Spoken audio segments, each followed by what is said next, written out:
Amizao sabata folakandro zao dia fifaliana ho anay indray ny miarabanao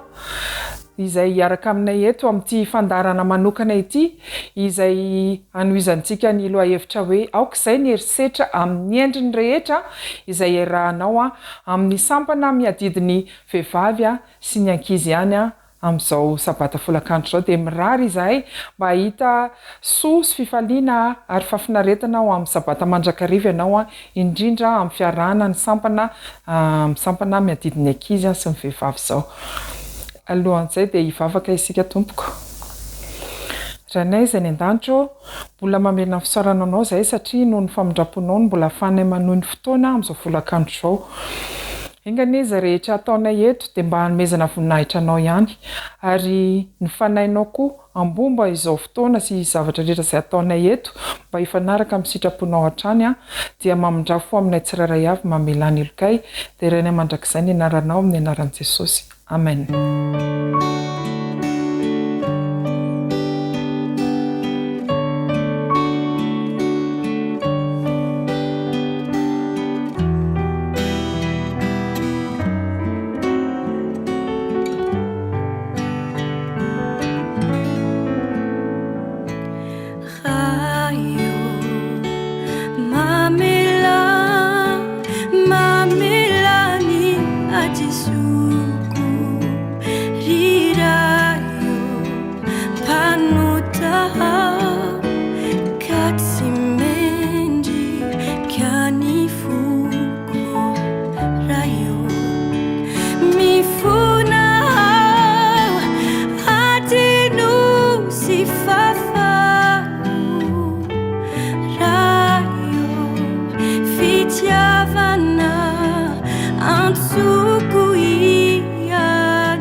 fifaliana no hiara-bananao amin'ity folakandro ity miarabany antra miarabany mpijery rehetra fandarana manokana izy ity antra izay resantsika mahakasika ny inditinao ho anao antra mampanao gazety mpandika manokana fiarahamonina ahoana ny fahitanao ny ity resaka herisetra ity firongatry ny herisetra raha eto Madagasikara ny resantsika. Ie raha ny herisetra no resahana eto amin'ny tany sy ny firenena misy antsika eto Madagasikara dia mirongatra tokoa izy io. Vao tsy ela akory dia hitantsika ny raha nahita renim-pianakaviana anankiray izay niady ny vady tao izy dia nanatitra menaky ny aino any amin'ny rafoza ny andro 12 alina dia rehefa avy eo teny mamba nahitana ny fatany mpitso maraina niny. Tranga tahaka ireny dia efa herisetra ihany koa akoatra izay ny fomba firesahana izay mihiba ao anatin'ny tokantrano ao ny treko na ny opa ny ozina herisetra avokoa ny anaran'ireny dia tsy mijanona eo fa ndraindraitsika mieritreritra hoe ny vehivavy ihany no hiaran'ny herisetra fa misy lehilahy izay hiaran'ny herisetra. Raha ny herisetra izany no resahana dia vao misokatra ny fahitalavitra mihaino ny onjam-peo isika dia mahazo vahana be ny herisetra ho an'eto Madagasikara. Tsy haiko hoe afaka mamoaka tavy namana fransia zany hoe isa tao anatin'ny fito volana raha nataony fanadihadiana zany ho an'ireo mpiantso amin'ny laharana maitso ho amin'izay hoe fampahafantarana ny herisetra izay dia nahitana hoe eo anelanelan'ny 903 mitaraina mahakasika izay herisetra izay. Tsara nefa ampatsahivina kely antra amin'izao andro manokana izao hoe amin'ny iadiana ny herisetra anehoan'ny fiangonana adventiste fa tsy manaiky ny herisetra izay ny fiangonana adventiste dia andeha ho tsahivitsika kely aloha hoe inona marina hoy izany le herisetra satria manko indraindray ny olona mety tsy mahafantatra hoe atraiza sy atraiza raha oviana no atao hoe herisetra ny zavatra izay tanterahana anankiray. Andeha ho tsahivitsika kely izay antra. Ie inona marina moa no atao hoe herisetra. Ny herisetra dia mifototra amin'ny mahalasy sy ny mahavavy. Mety atao anatin'ny tokantrano izany araka ny nambarako teo amin'ny fampidirana teo mety eo amin'ny fiarahamonina izany fa misy sokajy efatra lehibe zao raha ny herisetra hitantsika dia ho tanisaina ny voalohany indrindra dia ny ara-batana eo ilay mikasitanana vehivavy malagasy izany ny tratran'izy io matetika izany hoe ny vono dia vehivavy malagasy na tanora na efa reny mpianakaviana. Ny faharoa amin'ny ara-nofo ny fanararoatana ara-nofo na firaisana ara-nofo sy ny fanarahana efa herisetra izany fa tandremana. Dia nisy ihany koa zazavavy kely telo taona tratran'izany dia mety hita mpivady ihany koa ny atao hoe herisetra ara-nofo fa mila mitandrina isika. Ie dia ny fahatelo eo amin'ny ara-tsaina sy ara-petsepo ny opa ny ozina ny teny mahery ary ny fahaefatra farany dia ny ara-bola ohatra hoe tsy misy hita ny karamany samy karama tokantrano fransia fa tsy fantatra hoe mikarama ohatrinona ndray mpianakaviana mikarama ohatrinona ndray mpianakaviana ary rehefa misy ny fisarana ao anatin'izay dia tsy nahazo ny anjarany ny anankiray na ny anankiray izay zany dia efa ireo nolazainareo zany no atao hoe karazana herisetra raha ny fantatra aloha hatreto. Rehefa miresaka herisetra tsika iantra dia raha vao hoe daroka sy vono tonga dia fantatra hoe herisetra izay fa ilay teboka anankitelo ny resahanao teo zao ara-tsaina ny ara-bola betsaka mety mbola tsy resy lahatra amin'izay hoe ahoana moa izany maherisetra izay ao an-tokantrano eo anivon'ny ankohonana mety misy an'izay eny fa na dia ao anivon'ny tokantrano araka ny voalazanao teo ihany koa hoe ny opa ny ozina ny teny mahery dia efa herisetra avokoa izany. Raha ho an'ny Madagasikara eo amin'ny lafiny eo amin'ny fiarahamonina inona ny zavatra mety ho azon'ny olona atao raha ohatra ka hiarany ray amin'ireo herisetra ireo izy. Ie misy ny lalàna mifehy ao an-tokantrano ary sika mametraka ny atao hoe tsy mpifehezana ho an'ny tokantrano dia amin'ny fiarahamonina sy amin'ny hoe firenena dia tantandalàna Madagasikara dia misy zany no afaka ametrahana ny fitoriana raha toa ka hiarany herisetra ianao dia afaka miantso ny laharana maitso isika ny 813 sy ny 147 ihany koa rehefa hiaran'izay herisetra izay. Ny 813 sy ny 147 moa dia laharana maitso araka ny voalazan'ny namako mpanoka izay teo ihany hoe ahafahanao mitoroka ireo zay manao herisetra aminao na ihany koa ianao mahita herisetra eo anivon'ny fiarahamonina ao anatin'ny fiarahamonina misy ianao misy olona hiarany herisetra dia azonao atao avy hatrany izany miantso ny 813 sy ny 147 fa ataontsika hiantra anaraka hira iray aloha anaraka hira iray aloha tsika dia hotoizantsika izay resadresaka izay hoe ahoana koa sara ny hiatrehantsika an'izay amin'ny maha kristiana antsika satria tsy loazan'izay herisetra misy ao anatin'ny tokantrano ao izay herisetra tsy noheverina koa anty marina mihitsy izany ho jerentsika rehefa avy eo hoe ahoana ny mahakasika ny herisetra atao amin'ny ara-petsepo sy ny ara-bola satria matetika ilay voalohany sy faharoa foana ny tranga misy manaraka ity hira ity aloha isika dia hiverina eto amin'ny lohahevitra mahafinaritra rehefa avy eo.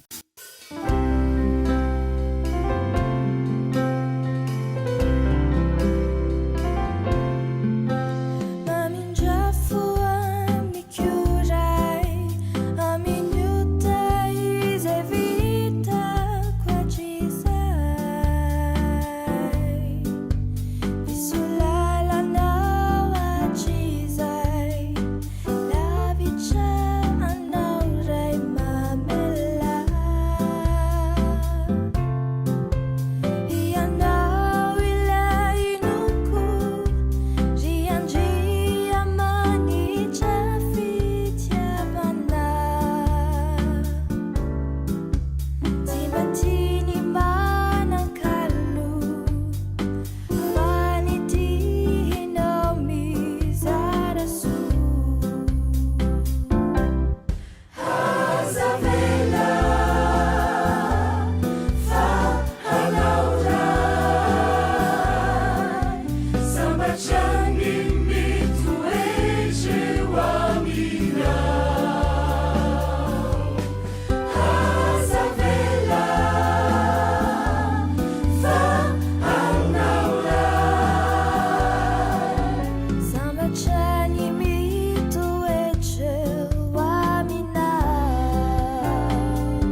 efa natsidika teo ihany antra hoe resantsika averintsika resana kely mahakasika ny herisetra izay matetika tsy eken'ny olona le ara-tsaina sy ara-bola teo inona no azontsika resadresana kely mahakasika an'izay ho fanamafisany efa voalazantsika teo aloha. Ie, raha miresaka ny ara-tsaina isika dia miaraka amin'ny ara-pihetsepo izy io. Ao anatin'izany ny opa, ny tokantrano anankiray izany rehefa sakafo iainana ilay izy dia tsy fantany hoe herisetra izay rehefa ohatra hoe maniraka ny zanany izy ka tsy nety ny zavatra nataon'ilay zanany dia efa avy hatrany ray mpianakaviana na andrem-pianakaviana dia mandeha ny opa. Dia tahaka an'izay ihany koa ny ozina. Izy ity dia fahita eny rehetrarehetra eny fantaro fa na dia ny kristianina aza dia voasarangotra ao anatin'ny izy io satria fantaro fa vava iray no menantsika dia izy io zany hanomana fitahiana sy mety tenenana ozina ihany koa rehefa tsy mifanaraka ny sitraponao ny zavatra ataony namanao ohatra dia fomba mahazatra ny malagasy ny manozona olona. Dia eo ihany koa ity fahatelo resahako faran'ity zany dia ny fitenenana mahery, mandratra, manimba ny hafa izay mila tandremana dia tandremana eny fa na dia ny zanakao azy fantaro zany fa herisetra izay. Raha miresaka ny ara-bola isika anisany hoe antony mahatonga ny ady ao anatin'ny tokantrano ny hoe tsy hitan'ny karaman'ny lahy. Samy karama dia tsy fantatra mazava hoe ohatrinona ny ampidirin-dramose, ohatrinona ny ampidirin-dramatoa dia rehefa misy ny fisarahana sanatria dia tsy fantatra hoe ohatrinona ny tena lasa anjaran'ilay anankiray tafasaraka fa manana lalàna ny feh izany mipivady anankiroa rehefa tonga any amin'ny fisarahana izy any amin'ny fisoratana izany dia efa fantatra io hoe rehefa misy mpivady misaraka dia ohatry ny ahoana ny fandaminana izay fa tsy resaka an'izay tsika Fransy fa ireo rehetra ireo izany no resahana ny antony antsoina hoe herisetra ihany koa menjady ao an-tokantrano ao. Ny fototry ny lohahevitrintsika moa iantra dia hoe fanararaotana fahefana araka ny voalazanao teo zany vao mahay manamafy an'ilay resantsika hoe tsy ny vehivavy ihany no hiarany herisetra fa indraindray ihany koa dia misy lehilahy hiarany herisetra satria ny vehivavy indraindray ihany koa dia manoba, manozona, mety hoe tsy mahamono izy tsy midaroka fa manozona na manoba na miteny mahery an'ireny lehilahy izay miaraka miaina amin'ireny. Fa andeha itsika ijery vahaolana ao anatin'izay ijery vahaolana isika araka ny voalaza teo iandra satria tsy hoe ho resadresahana fotsiny izy ity fa tsy manaiky an'ity ny maro maneran-tany tsy ny fiangonana adventista irery fa ataoko hoe niza maneran-tany tsisy manaiky an'izany hoe ampiarana ny herisetra sady tsy mahafinaritra ilay izy tsy mampiaina tsara eto amin'ity fiainana mandalitiana izany azy fa ijery vahaolana ho an'ny mpijery antsika sika iantra. Ie, raha ny vahaolana ny resahana Fransy dia fantaro fa miverimberina ny herisetra ary matetika dia lasa mamerina izay herisetra izay amin'ny hafa ilay niaran'ny herisetra. Izay tsy tsara anaovana herisetra hoe mila fohanana mihitsy ny herisetra ampafantarina hoe inona ity herisetra ity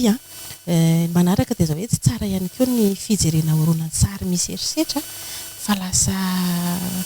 lasa iny izany ny fantohan'ny zanakitsika ary iny sekoly izay anisan'ny mpampianatra mahomby ho an'ny ao tokantrano indraindray mandreny dia variana hoe ao jereva ao nefa zavatra efa misy herisetra be ny jeren'ny zanakitsika dia mahatonga azy hanao herisetra noho izany mila mitandrina isika mila tandremana ihany koa ny fomba fihetsika sy ny fitenenana satria avy amin'izay no hiatombohan'ny herisetra. Raha hijery ny ara-baiboly isika raha ny baiboly izany no resahantsika dia efa nisy hatrany ampiandohana koa ny atao hoe herisetra atao amin'ny baiboly andeha nge jerentsika vetivety ny Isaia 5:20 ny 7:7 sy ny 5:20 hoe taiza nisy niandohan'ny herisetra voalohany tsy teto tany ihany fa tany an-danitra izy io nanomboka Fransy.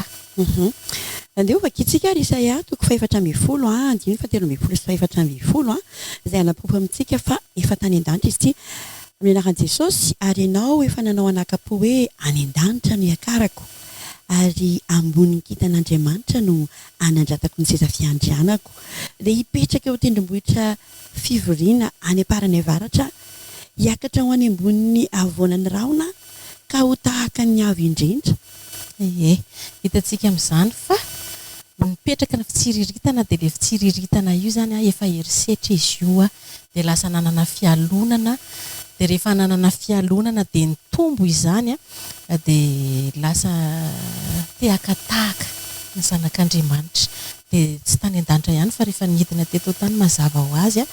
dia mianaka ilay izy, ary amin'izao vaninandro misy antsika izao dia mitombo be ny herisetra. Anisan'ny mahatonga ny herisetra ihany koa ity hoe avinavina ity, fiheveran-tena ho zavatra, mametraka ny marina hoe tsara ny mametraka ny ianao fa rehefa mitombo be zany izay dia lasa fiavinavonana dia mitarika herisetra ihany koa ka mila fitandremana. Dia be dia be zany ny atao hoe raha ny fianaky ny herisetra FMC fa misy fepetra anankiefatra ireto tsara atao ho an'ny eo amin'ny fiarahamonina, ho an'ny ato tokantrano ato mba hitsara ny herisetra. Ny voalohany amin'izany dia hatsahatra ny ady, satria io ady io no antony mahatonga ny herisetra amin'ny alalan'ny fanindrinan'ny fo dia hatsahatra ny ady. Dia iangaviako tsika ny tokantrano ana madika ny baiboly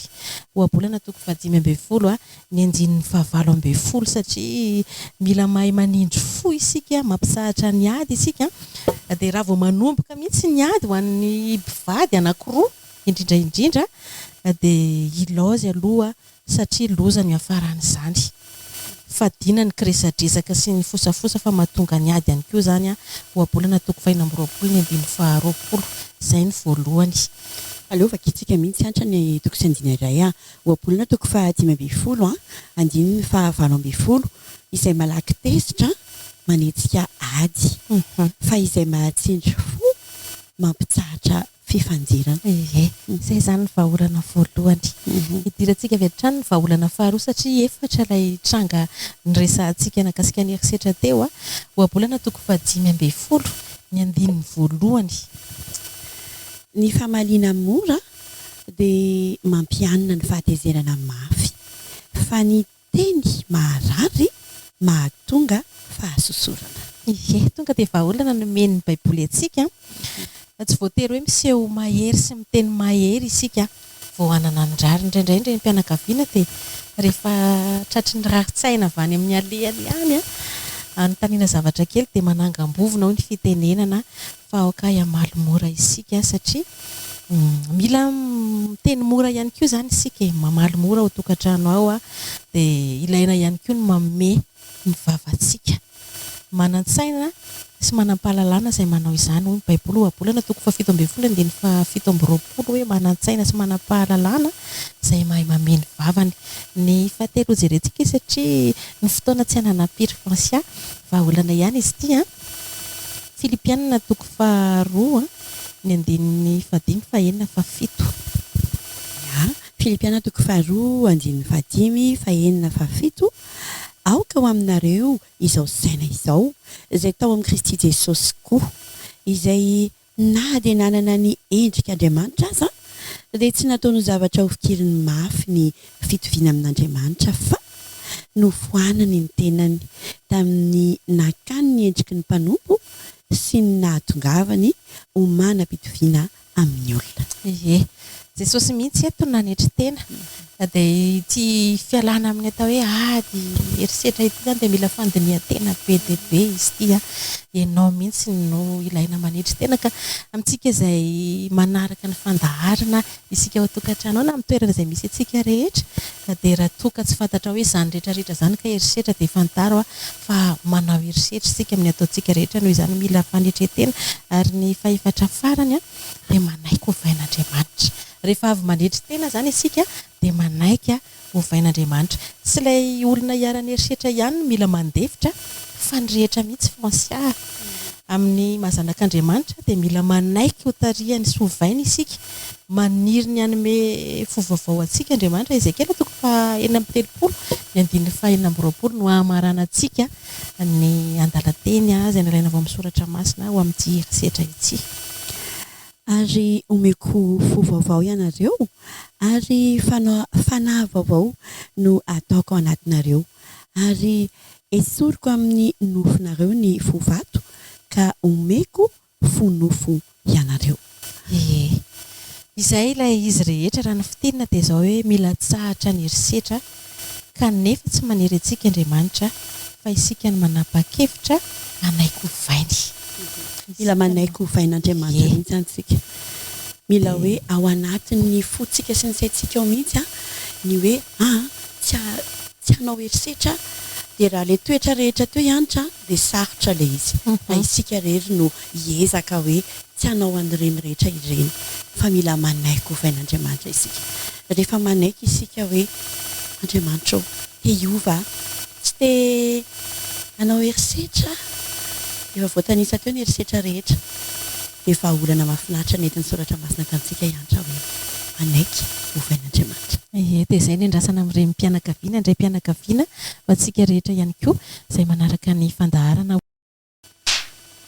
dia alohan'ny anoizantsika ny resadresaka ianitra dia andaoloantsika ianira iray tsy tapitra mihitsy mo ty resaka herisetra ty tena midadasika be izy ty ary tena misy loha hevitra be dia be afaka ho resantsika mahakasika an'izy ty fa andao anaraka ny raha manaraka alohantsika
Why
dia ohatra izy antsika indray resadresaka iantra araky ny resantsika teo hoe erisetra efa lasa rivotra iainana mihitsy izy tia maneran-tany dia raha ho an'ny fiangonana adventiste manokana dia tany amin'ny taona raiky amby roa arivo tany hoany dia efa naneo an'izay hoe tsy mifanekena ny ady amin'ny erisetra atao amin'ny vehivavy sy ny ankizy fa taty aoriana moa izany izy dia najanona mihitsy hoe ndeha ho atsahatra ny erisetra amin'ny lafiny rehetra fa tena hita mbola mibahana be ao anatin'ny fiarahamonina ny erisetra mianjady amin'ny vehivavy sy ny ankizy efa voaresakintsika teo ny amin'ny vehivavy ho resantsika kely indray ny mahakasika ny ankizy araky ny mampanao gazety ianao dia mandinika ny zava-misy any amin'ny fiarahamonina eny ahoana no azonao isan-dresahana kely mahakasika an'izay hoe erisetra mianjady amin'ny ankizy eny anivon'ny fiarahamonina izay eto Madagasikara ihany moa izany resantsika aloha raha hijery ny amin'ny ankizy manokana isika efa somary niresantsika ihany tao anatin'ny erisetra mianjady amin'ny vehivavy na ny lehilahy resaka fanabeazana izany rehefa tsy haintsika ny mampianatra ny zanakitsika amin'ny lalana tokony alehany dia fantaro fa erisetra izay raha nitranga mpiarahamonina indray Francia dia be dia be ny zavatra mitranga ohatra hoe ny zazavarira eto Madagasikara izany dia lasa mampalahelo fa hiaran'ny erisetra izy ireny satria dia mandeha ny tsao mandeha lazaiko hoe tsao satria rehefa maheno ny ao avaratra hoe ny mason'ny varira dia anisan'ny manana maso mahiratra kokoa amin'ny alina dia mirongatra ny fangalarana ny zazavarira dia erisetra ireny satria lasa tsy manana zo iaina ny kalalahana intsony ireo zazavarira ankoatra izay dia misy ny fanararaotana ara-nofo atao amin'ny ankizy dia ny ray mpianakaviana ny mahavandoza ny cousin tonton hitantsika izany eny amin'ny trangam-piarahamonina rehetrarehetra eny tsy resaka afa-tsy ny atao hoe ao Anoso be tsika izay toerana ifamezivezen'ireo vazaha fanararaotana zaza tsy ampy taona amin'ny resaka ara-nofo reny rehetrarehetra reny izany dia erisetra atao amin'ny ankizy avokoa ny filaza azy erisetra ara-batana tsy adina hevitra iny araky ny voalazantsika teo hoe miatra amin'ny vatany ankizy ilay izy fa erisetra ihany koa efa nantitra terintsika tery am-piandohana hoe misy ny ara-tsaina misy ihany koa ny amin'ny fiahina ireny ankizy ireny raha mahitsika iantra ny an-dalambe rehetrarehetra eny misy ankizy mbola tokony hiatrika ny fianarana ohatra dia hitantsika hoe tsy afaka mianatra intsony izy ireny tsy afaka miatrika ny fiainana araka ny tokony ho izy dia azo resahana hoe erisetra ihany koa izay ampiarina amin'ireny ankizy ireny iresaka mahakasika ny fomba fitaizana ary tsika hatraiza izany ny tokony hamerana an'izay hoe erisetra izay satria misy ny amin'izao fotoana izao vokatra ny fandrosoana dia efa misy ny ankizy mitorina ray aman-dreny raha ny any ivelany ny resahana eto Madagasikara misy ny mpampianatra mihitsy aza no miditra ponja vokatry ny erisetra mivantana atao amin'ireny ankizy ireny hatraiza raha mety ho fetra an'izay raha tsika izao no miresadresaka mahakasika an'izay dia inona azonao ambara iantra andeha ho tsika fonina mihitsy Francia ireo fomba nazatra antsika hatramin'izay ny fantaro fa ny mitrerona dia erisetra ho an'ny ankizy rehefa maniraka azy ireny izany ianao dia aza trero aminy izy fa erisetra ho an'ny ankizy izay tahaka izany koa ny mikapoka re mikapoka resaka eto izany dia asianao avokoa na ny lohan'ny zaza na mifaritry ny vatany zaza rehetra izany dia ny midaroanao ny lamosiny erisetra ireny dia ny manasazy ara-batana ny tena resana amin'ity hoe manasazy ara-batana ity misy hoe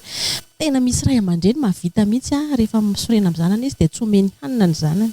dia fantaro fa erisetra ihany koa izany dia eo ihany koa ity izany ny tena tsy mahavantana antsika ny tsy fiainoana ireny menaky ny antsika ireny dia erisetra izany ao anatin'izy ireny manana zavatra mba teo resahana izy manana zavatra teo ampitaina izy kanefa tsy miaino isika ray aman-dreny dia fantaro fa erisetra izany ao anatin'ny fitaizana kristianina dia misy ilay hoe ny zazatiana tsy tsitsiana rotsakazo dia efa voalazan'ny baiboly izany fa rotsakazo ilay izy fa tsy taroka na kitakita na trerona arak'izany fa na toraka vilia ihany koa na zay zavatra eny tanana eny fa misy zany ray aman-dreny tena mamono ny zanany mihitsy izy mieritreritra hoe famaizana dia tena velesiny amin'ny hazongeza be na zay hitany eo rehefa tena tezitra izy fantary fa herisetra ireny ary mitarika zavatra loza ny fiatraikany eo amin'ny fiainany atao hoe tokantrano. Ary mampalahelo moa zany fa ankoatran'izay voalazantsika teo izay dia tena be dia be ny ankizy izay hiarany herisetra fa tsy mitaraina sasatria sao de bedin'ny fiarahamonina na sao manahirana amin'ny fiarahamonina raha ho an'ny Madagasikara manokana dia efa voalazantsika tery aloha fa azonao atao tsara mihitsy ny mitoroka ny karazana herisetra rehetra raha sendra hitanao misy an'izany eo anivon'ny fiarahamonina misy anao. Eny mety hoe tsy zanakao izy indray manko tsika raha sendra mahita herisetra mitranga amin'ny olona dia zanako ity fa izay tiako anaovana azy na ny ohatr'izany tranga efa nisy mihitsy zany ka dia niseho tamin'ny alalan'ny Facebook no nahitana azy efa tena miatra manainy ilay zaza mihitsy ilay izy dia lasa na ilay olona naka an'ilay vidéo na sary ara dia voasaringitra tao anatin'izay kanefa herisetra ireny izay mila tandremana dia tandremana. Toroana mihitsy raha ny eto Madagasikara dia azontsika atao ny miantso ny larana maitso na miantso ireo manam-pahefana manokana raha sendra mahita izany isika sa misalasala afaka tsy mitonona anarana raha ny fahafantarantsika azy mampanao gazety hoe afaka mitonona manonona tsara ny toerana misy ny tranga tena misy dia miantso ny 147 larana maitso sy ny 813 afaka miantso ny fitondram-panjakana raha teo ihany koa dia miany ireny ankizy hiarany herisetra ireny fa ina koa tsara ny zavatra tokony afaka ataontsika satria betsaka araka ny efa voalazantsika teo ihany ny ankizy miaina izany tsy fidino an'izy ireny inge isika ray aman-dreny no tompona andraikitra voalohany indrindra ny amin'ny zavatra manjoan'ireny zanantsika ireny. Aleo tsika haino hira iantra ianao an'ity hira anankiray ity tsika hira izay inona isantenanay fa hitondra fampietreretana ho anao dia rehefa avy eo tsika hiresaka hoe inona indray ny vahaolana hoentin'ny soratra masina amin'izay hoe fanafoanana ny herisetra atao amin'ireny ankizy na ireny tsy manan-tsiny ireny ny fanararaotana ny fahefana kely mba hanananao amin'ireny tsy manan-tsiny ireny. Tahoary anaraka ny tsiry ity. Tahoary.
izay tratrany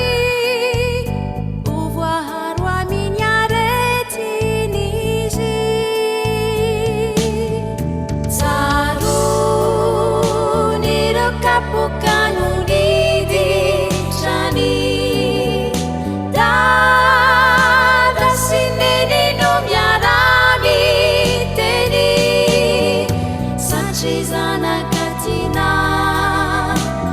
tsy maintsy faizina nefa raha mifona raisina omeo ankonan'izy io ty aviny zay teny maminomba tady aviny ambarao fitiavana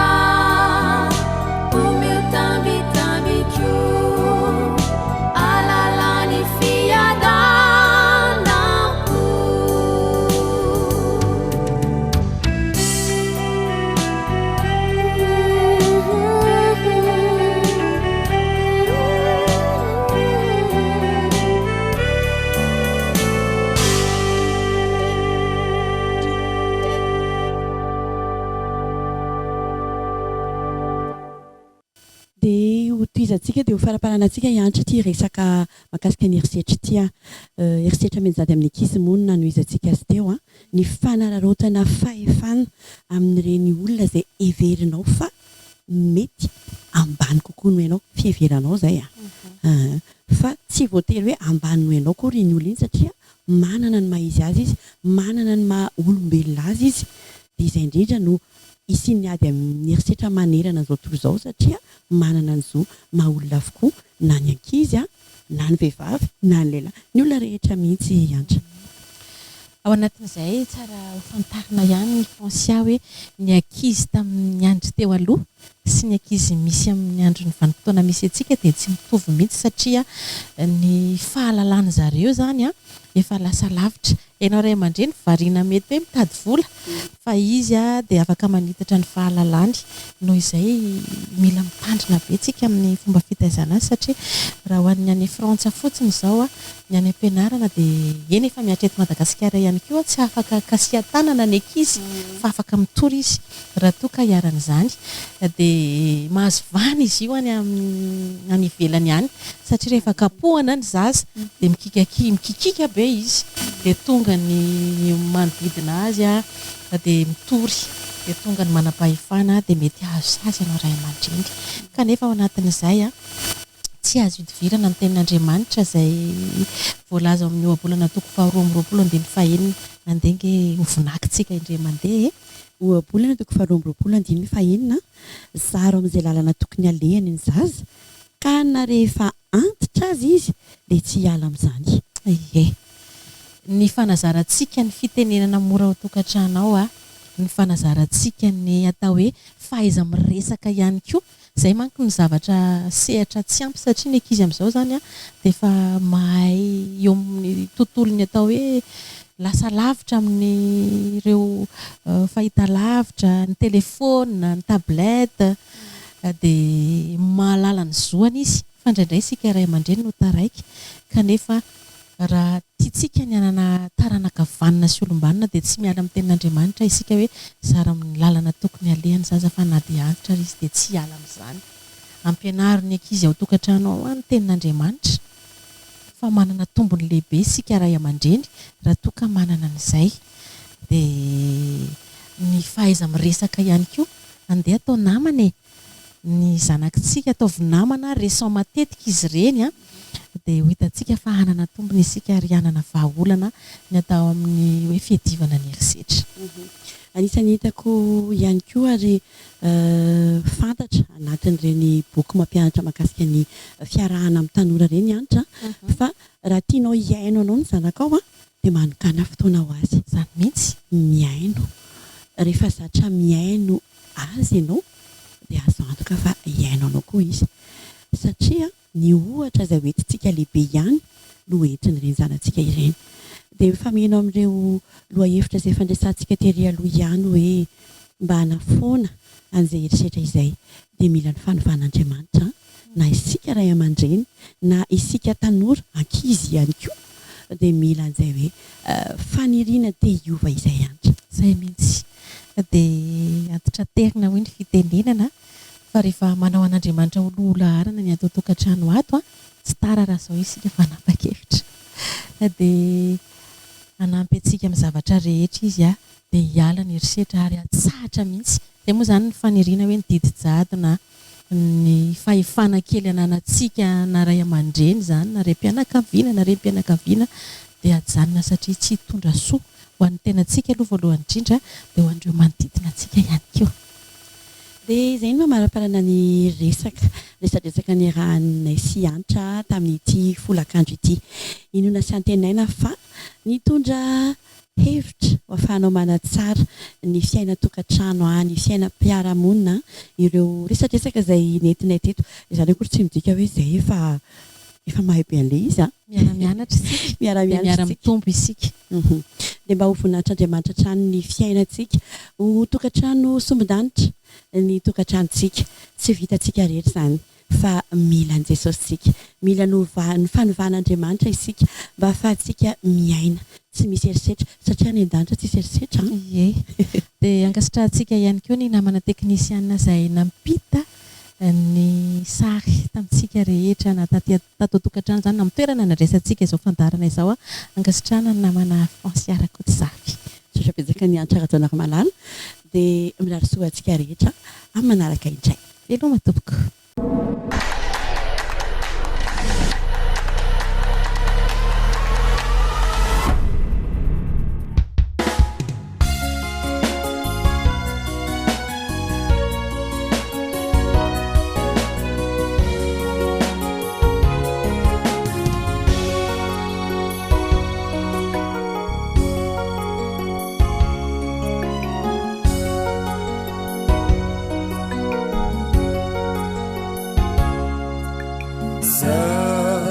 Jesosy mba maniry ny anao ny sitrakao efa ela nonikiry tsy naomby hatramizao raha anio mandreny antsonao dia torotoro fo tô hiova olombaovao tapa-kevitra ifo nefizany tsy maharitra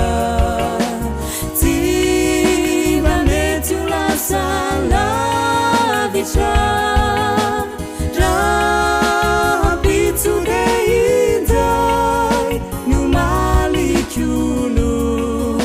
miverina hindrai zao Jesosy mba tantanu oh aruvisitu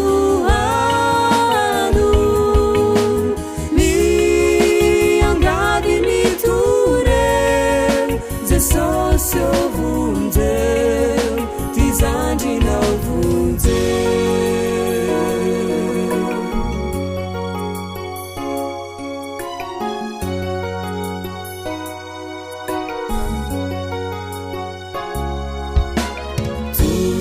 Turiteni marune fare be niana travara.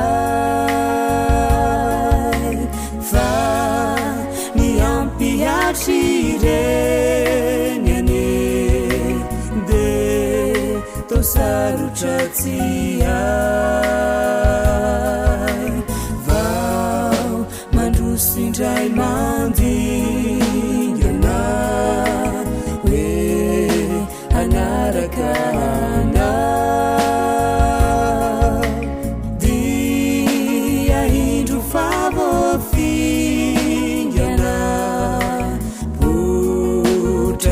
silavua tiazo antokaniwa viku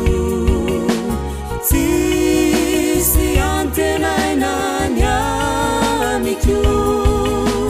ratsy tantananao de inukufa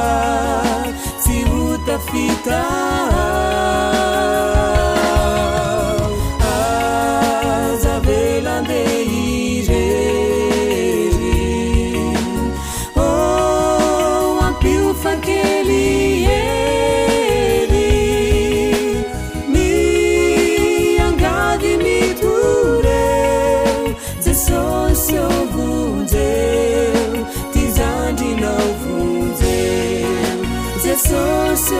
Sosovunzeu, tizandinau vunzeu, ze sosovunzeu, tizandinau vunzeu.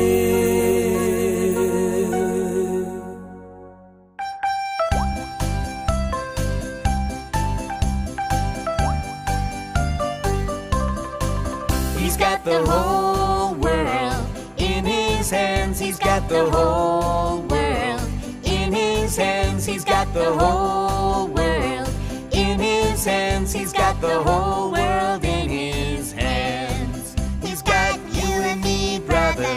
in his hands. He's got you and me, brother, in his hands. He's got you and me, brother, in his hands. He's got the whole world in his hands.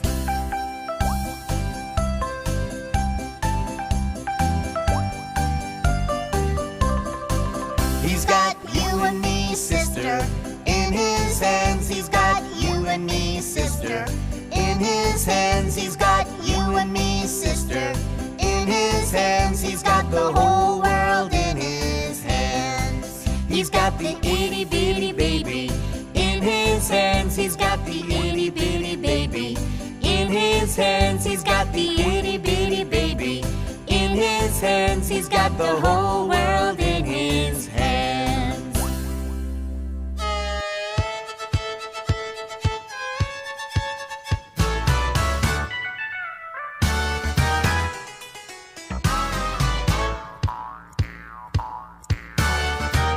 Quelquefois je ne sais pas pourquoi ça ne marche pas, malgré tous les efforts que je fais. Mais alors je me rappelle, j'ai un ami dans le ciel, et avec lui j'y arriverai. Je ferai comme il veut, c'est ce qu'il y a de mieux. Je ferai comme il veut, c'est ce qu'il y a de mieux. Dans tous mes petits problèmes, je peux me confier en Dieu. Il s'occupera du reste si je fais comme il veut. Souvent je ne comprends pas pourquoi je dois passer par là, mais je sais qu'il a ses raisons. Et si parfois ça ne va pas, je n'ai qu'à écouter sa voix. Il a toujours la solution. Je ferai comme il veut, c'est ce qu'il y a de mieux. Je ferai comme il veut, c'est ce qu'il y a de mieux. Dans tous mes petits problèmes, je peux me confier en Dieu. Il s'occupera du reste si je fais comme il veut.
andehantsika mba hiresaka kely momba ny eritreritra.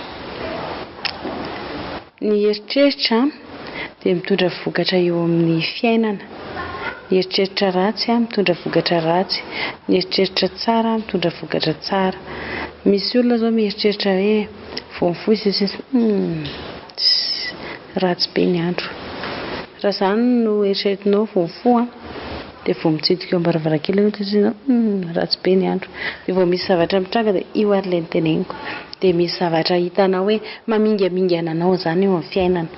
mamingamingana anao mandritra ny tontolo andro ary sarotra ao anao ny faly. Fa misy olona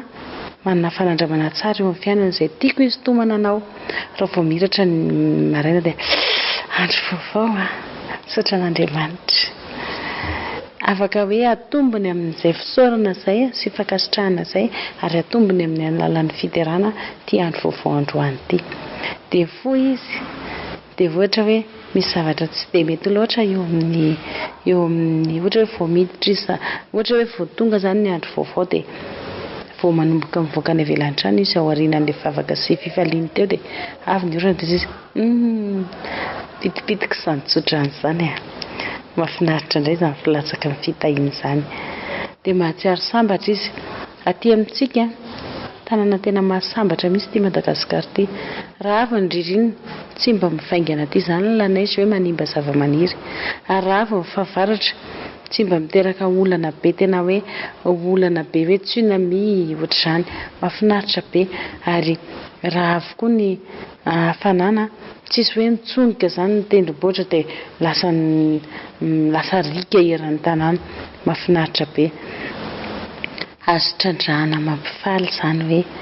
nataon'Andriamanitra malagasy tena petrany eto Madagasikara mba hifety ao anatin'izany zavatra izany. Io eritreritra io rehefa ankininao any amin'ilay mahay mifeny zavatra rehetra, ilay mpandahatra dia izy mifehy azy sy mandahatra an'izay ampidirinao anatiny. Mampirisika antsika hoe manomboka izao manana eritreritra tsara, manana eritreritra miabo dia hitanao fa mitondra soanao, mitondra fahasitranana, mitondra fivelarana ary mitondra fandrosoana ho anao amin'ny fiainana. Rehefa inonao fa rehefa lena ny lohanao dia marary ny lohanao dia ho hitanao kely fa marary foana ny lohanao isaky ny lena ianao. Rehefa inonao fa isaky manitsaka fotaka ianao dia misy tandamerina dia hitanao kely fa sarotra be ny andingananao an'izany fahavaratra izany. Manjary miferinaina lava ianao. Dia noho izany manomboka eto dia raiso ny tenin'ny soratra masina hoe mifalia mandrakariva ao amin'ny tompo, oza indray hoe mifalia. Baiko nasaina nataontsika izany ka raha tianao ataovy andramo dia hitanao voninahitr'Andriamanitra. Misy zavatra kely mba tiako heverina, tiako tenenina, fomba fanovana an'izany eritreritra izany sy ny vokany. Ozy izy Jesosy, raha misy olona ozy izy mieritreritra ao am-po ny vehivavy mila anazy dia kotiana fa efa nataony izany fahotana izany. Mampiorikoditra ka raha mieritreritra ianao androany fa hanao zavatra tsara eo amin'ny fiarahamonina, raha sanatria ka nisy nahazo anao ka tsy vita ary ilay izy, efa nikotian'Andriamanitra efa nataonao ilay zavatra tsara teo amin'ny fiarahamonina. Mahafinaritra manomboka izao mieritrereta tsara, manaova fisainana miabo eo amin'ny fiainana, mametra faniriana sy tanjona tsara eo amin'ny fiainana dia apetrao amin'Andriamanitra. Fa na mbola tsy vita ary ilay izy, kotian'Andriamanitra fa efa nataonao sahady. Mahafinaritra be nge izany. Mangataha dia omena ianareo ozy ny soratra masina, manorata faniriana miabo rehetrarehetra dia angatao amin'Andriamanitra. Fity misy tantara kely anankiray tiako hitondrana antsika. Nisy olona nilazan'ny mpanjaka, raha pitsy maraina rehetrarehetra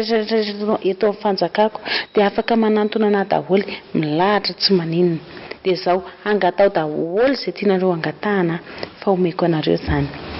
Ozy nataon'ny olona fo maraina ny sasany tonga dia tsy misakafo tsika rehetrarehetra reto, tonga dia anao hoany daholo. Tonga tao amin'ny mpanjakako, tonga voaloha izy koa izy tsy nanao fiomanana, tonga teo inona no menanareo? Tsara antitra ianao ry mpanjaka, izao sakafo maraina menanay dia akanjo tsara be. Izy mpanjaka tsy maninona ka izy rehetrarehetra reto reto fianakaviany reto omeo sakafo maraina atao voky tsara dia omeo akanjo tsara be. Dia izay no nangatahany. Ozy ny sasany zay angatahana kay mety za nanan'olona trosa za andeha ho any amin'ny mpanjaka dia tsara antitra ianao ry mpanjaka zany ihany nanan'olona trosa mba aloava ry mpanjaka ny trosako mba aloava ny trosako ay ozy mpanjaka ty olo ty reglô ny trosany dia lasa izy sotra mpanjaka dia avy eo dia nidraindray ny olona sasany mpanjaka ô dia ahoana za nge te hamita fianarana ay te hamita fianarana ianao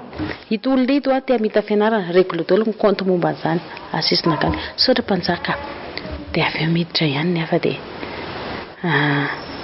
mpanjaka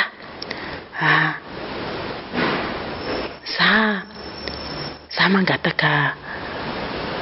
mangataka inona no menanao mangataka asambony tenenao aloha le hoe asambony inona le asambony fantatrao za ataovy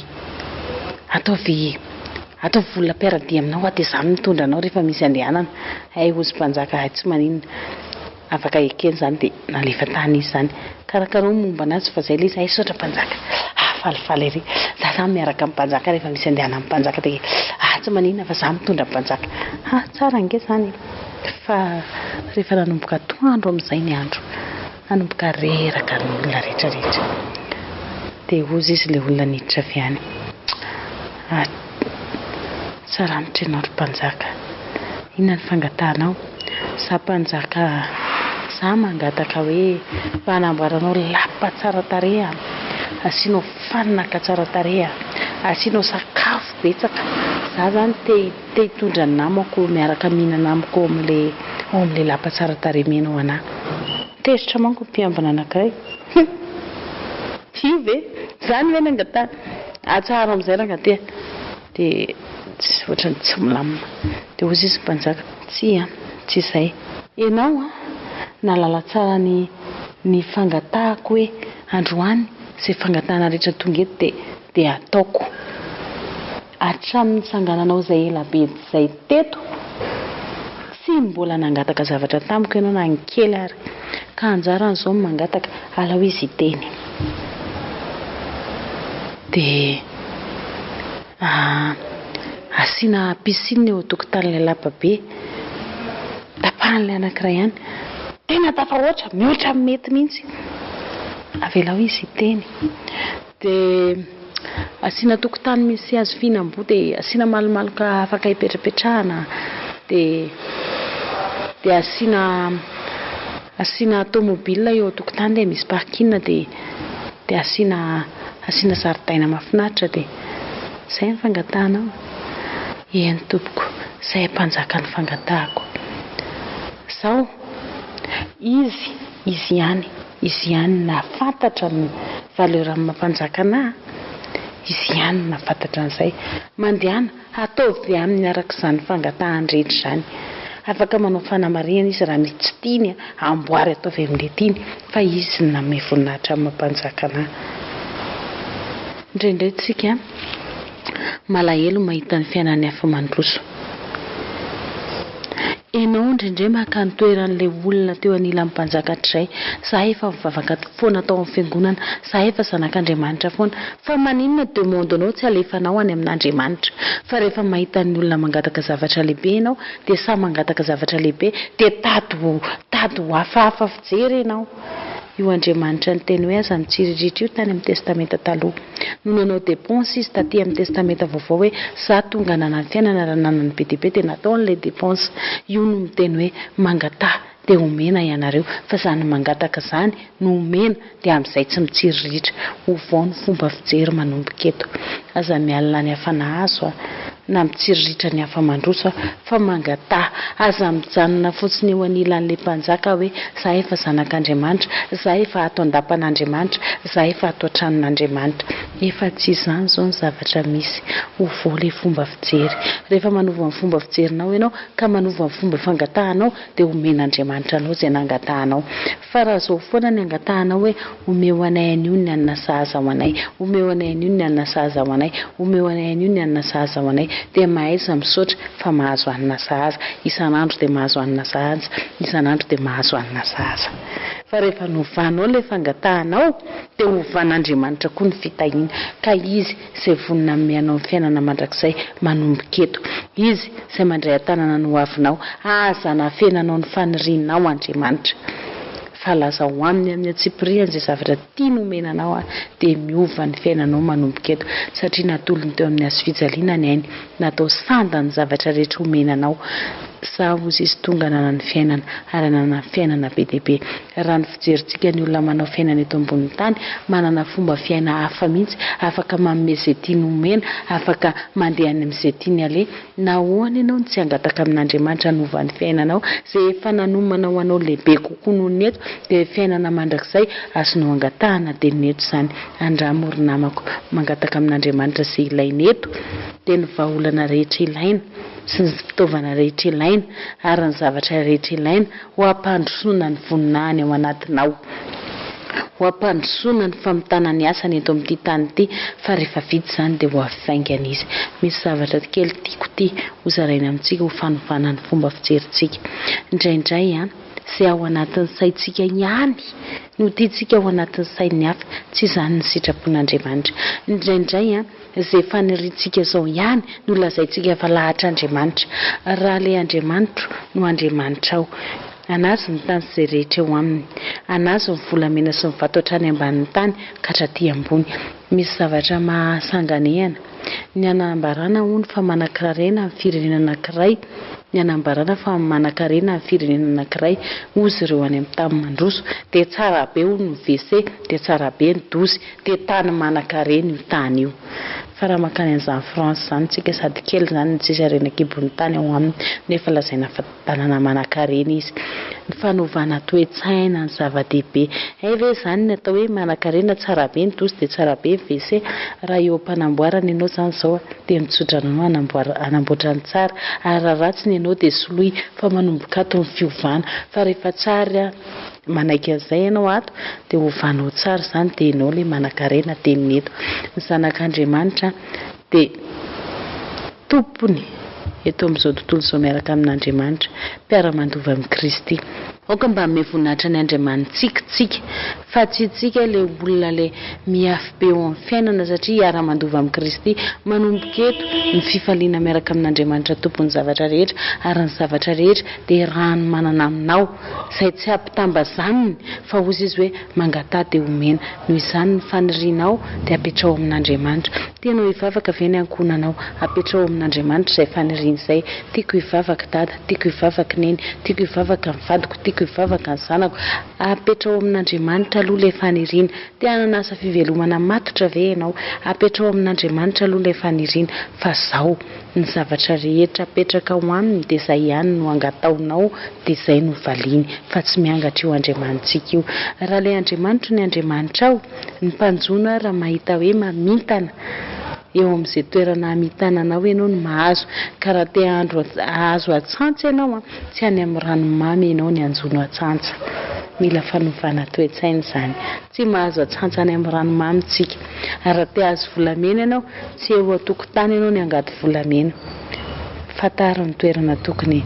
isanao dia mangatà fahendrena amin'Andriamanitra mba ahazo izay tian'Andriamanitra lazaina eo amin'ny fanovana toe-tsaina no misy resahako kely fotsiny ny voromahery tsika mahafantatra voromahery matanjaka ny voromahery any ambony any izy mahita hoe misy bitro eny izy mitilitily anazy to dia alain'ilay bitro azon'ilay bitro tonga any ambony be tsy hitantsika tsony nitondrany anazy ny voromahery mahita misy trondro anaty rano eny izy mitilitily misy trondro tonga dia azon'ilay trondro lasa izy any ambony be any mihinana anazy matanjaka izy na bibilava miolakolana be mandeha mafy be ara rehefa hoe alaina tonga dia alaina io dia lasa any any matanjaka izy mahita lavitra izy matanjaka ny hohany mahafinaritra tsara be tonga dia mitsainoka dia lasa ny vavany maranitra tsara na mbola volosana raha ny azany dia hainy tsara manala ny volony azany fa io voromahery io eo amin'ny fiainana misy zavatra mitrangony zao rehefa mandeha fotoana efapolo taona ary voromahery. Efapolo taona ny voromahery misy safidy anankiroa azony safidianana eo amin'ny fiainana. Na izy efapolo taona dia manaiky izy hoe bon efa lehibe me maranitra be hoako rehetrarehetra mety amiko izany, me matevitevina ny vavako mety amiko izany, me mibalelelaka be ny elatrany, lasa mavesatra be, lasa tsy zakany, tsy maninona koa. Dia maty izy rehefa manomboka izay faharatsiany izay. Fa mety izy anana saina ohatran'izao izay saina nomen'Andriamanitra azy, izay safidy faharoa. Apokapoka amin'ny tany ilay hoho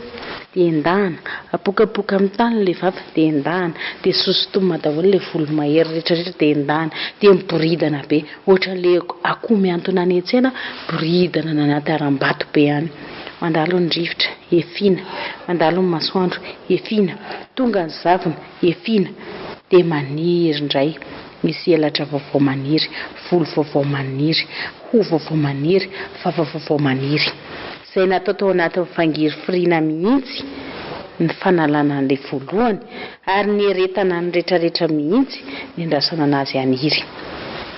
Fa rehefa maniry ireo dia miverina indray ilay heriny amin'ny mahavoromahery azy,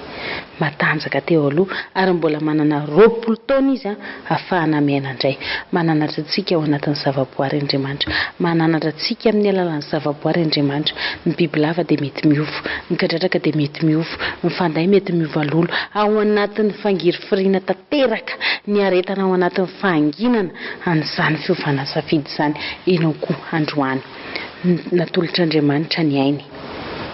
ahafahana mamonjy anao teo amin'ny hazo fijaliana, mba ahafahany fiainanao ho fanomezam-boninahitra azy. Ry namako, tsy fahotana ny mangataka, tsy fahotana ny manova toe-tsaina ho amin'ny tsara. Manomboka izao manana safidy, mbola mety aminao ve izao fiainanao izao? Tena manome voninahitra an'Andriamanitra ve ianao ilay tsy manana fire rehefa handeha? Misy fotoana tokony handroso ny asa fanan'Andriamanitra fa noho ny tsy fisiana dia tsy ampy. Misy fotoana tokony misy fitaovana ampiasaina amin'ny asan'Andriamanitra fa ianao tsy sa mangataka an'izany. Neverinao fahotana ve manan-karena fa hoe materialista dia ratsy, fitiavam-bola ny fototry ny ratsy rehetra. Sao dia sanatria ny tsy fiovana toe-tsaina ao anatintsika mahatonga ny asan'Andriamanitra tsy handroso. Sao dia sanatria ny tsy fahalalantsika ny tanjon'Andriamanitra momba antsika no masakana antsika, no manakana ny afa-tsy handroso ao amin'Andriamanitra. Andehantsika hiara-ndinika iaraka amin'Andriamanitra, andeha hiara-ngataka fanovana toe-tsaina ho zisy ny soratra masina hoe saino ny zavatra ny ambony.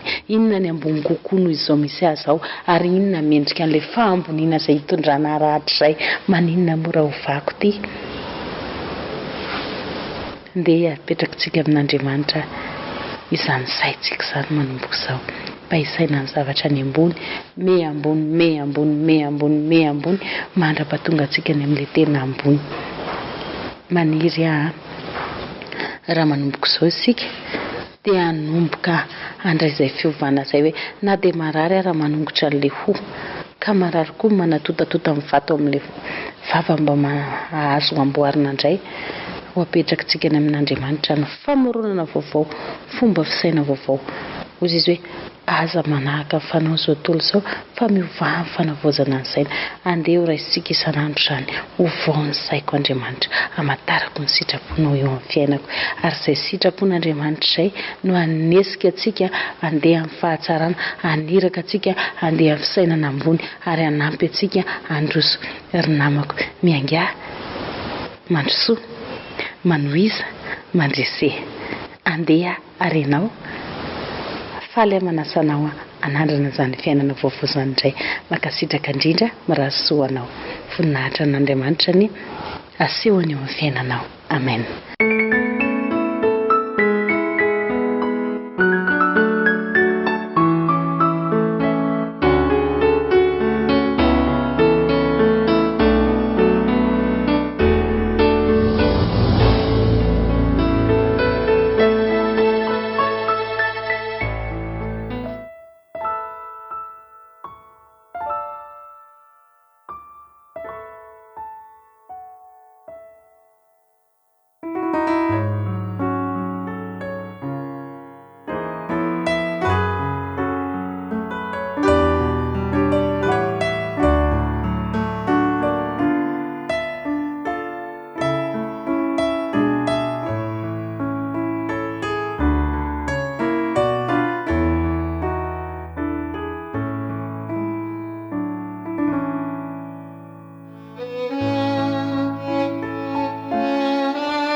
ao amin'ny salamo fahavalo ambin'ny folo andiny voalohany sy faharoary fahatelo dia nanonora toy izao davida mpanjaka ovakitsika amin'ny anaran'i jesosy. Mamiko indrindra anao jehova heriko ao, jehova no aram-batiko sy batery fiarovana ho ahy ary mpamonjy ahy. Andriamanitro vatoram-pialofako sy apingako ary tandroka famonjena ahy sy fiarovana avo ho ahy. Miantso an' Jehova izay miendrika io de rainao ka de vonjena ho afaka amin'ny fahavaloko.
misaotra an'Andriamanitra tsika nandalo sabata nafinaritra feno fifaliana teo ambany fanatrehan'ny tompo ataoko fa nahazo natsapan'izany ianao tamin'ity androany ity ankehitriny dia andalo herinandro vaovao indray isika izay tsy fantatsika ndao hiara hivavaka isika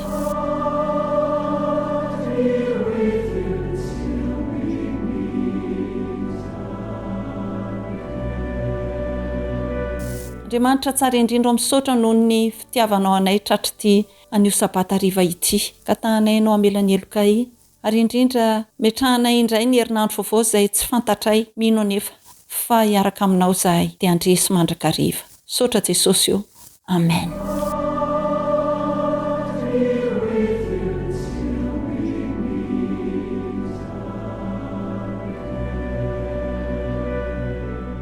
Ny vatsim-panahy izay omenantsika amin'ity hariva ity dia izay hita ao amin'ny obolana 19:27 ankino amin'i Jehova ny asanao dia ho lavrary izay kasainao. Asain'Andriamanitra miankina aminy izany tsika amin'ny asa apetraka eo amin'ny asa dia ho lavrary izany ny fandresena azontsika. Hay zany tsy mandeha irery zany tsika eo amin'ny asa izay mbola ataontsika ary tsy miady irery ihany koa eo anatrehan'ireo olana eo amin'izany asa izany na fitetiavam-bola io na asa ara-panahy io Andriamanitra io zany dia afaka mandamina mandrindra koa ny fikasantsika rehetra. Jesosy zany dia mahafantatra ny momba antsika, nafantatra ny lasantsika izy, mahafantatra ny ankehitrinintsika ary mbola mahafantatra ny ho avy izy ny tena mahalala izay ilaintsika. Mety ho tanterahany ny asa izay tiantsika atao nefa io Andriamanitra koa mandahatra ka mety hajanony koa izany. Aoka hifaly sy hidera mandrakarivintsika tsy ny asa ihany no mila apetraka amin'Andriamanitra fa mila apetraka amin'Andriamanitra ihany koa ny fanahiana rehetra ny olana io problème mahazo antsika rehetra io araka ity teny ity ao amin'ny Petera 1:5-7 zao mivaky ny amin'ny anaran'i Jesosy ary apetrao aminy ny fanahianareo rehetra fa izy no miahy anareo. Eto koa dia mbola manasa antsika mibaiko antsika zany Andriamanitra izany fa io fanahiana io tebiteby fisalasalana rehetra ozy izy fa tsy hoe sasatsasany fotsiny rehefa apetraka antsika amin'Andriamanitra dia izy ihany no iahy, izy ihany no amahy, izy ihany no vahaolana.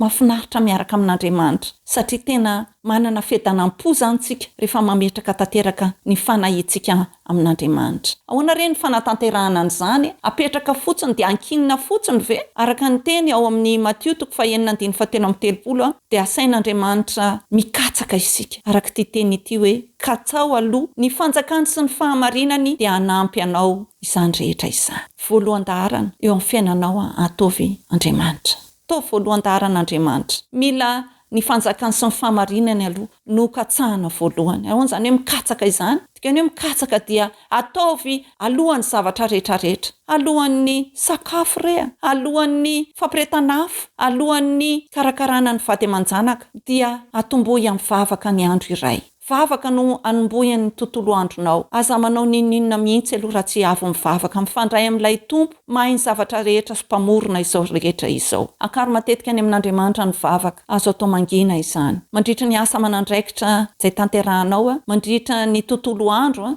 dia akaro ny vavaka mivavaha foana mifandraisa amin'Andriamanitra. Manokana koa fotoana andiniana ny tenin'Andriamanitra sy tsaintsainana izany. Ento eny aminao eny ny Baiboly aza miala ny anaty poketrany na eny amin'ny birao eny na ao an-trano dia vakio izany. Rehefa mamaky iny ianao mandinika amin'ny saintsaina dia ho azonao tsara ny tian'Andriamanitra tenenina tahaka ireny miteny aminao reny Andriamanitra. Ary izao aoka ho vavaka no hamarananao ny tontolo andro mialohan'ny hatorinao. Rehefa miankina amin'Andriamanitra zany tsika, rehefa apetraka amin'ny tanteraka tsy misy fisalasalana ny momba antsika rehetra dia fandresena neny dikan'izay satria Andriamanitra mahay ny zavatra rehetra, tompo ny zavatra rehetra, mahafantatra ny lasa ny ankehitriny ary no avy no ametrahantsika ny fiainantsika, izy no hiantoka anao. Mory havana, raha vavy, raha natamalala, motsy fandresena ve zany ary izay ny ananana fiadanam-po. Amin'ity hariva ity ara dia fikiro amin'ny tenin'ny Andriamanitra. Fikiro fa izy no andavirary ny asanao ary izy koa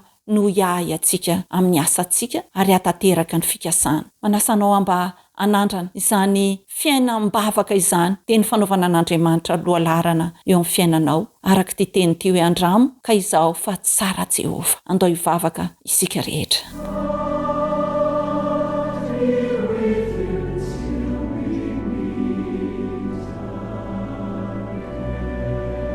tompo tsaro misaotranao zay fa na dia tsy fantatrera no avinay dia nomenao teny fikasana izay fa ianao dia miay anay ary ianao dia mandavirary ny asanay raha kininay sy apetraka eo aminao ny fiainanay. Tianay Jesosy io ny ametraka ny tontolo mpiainanay rehetra, raiso Jesosy io ny fikasanay rehetra ary mamelany alokay mamondrafo aminay. Irao ny fanainao masina hitaridalana anay amin'ity herinandro ity indray mba hahafahanay mifikitra aminao, mba hahafahanay mahita anao mandrakariva, ialanay amin'ireo fahazaran-dratsy taloha izay feno tebiteby sy feno aya. Ankehitriny nomenao zany teny fikasana zany zahay fa ianao dia hiay anay, ianao dia hitaridalana anay, hampandresy anay. Tanterao zany Jesosy ho an'ny tokantrano izay miaino ankehitriny, izay mijery ankehitriny dia mba ho fiainanay ny teninao. Deo tanteraka aminay mandrakariva ny teny fikasanao fa tsara ianao Jesosy. Amen.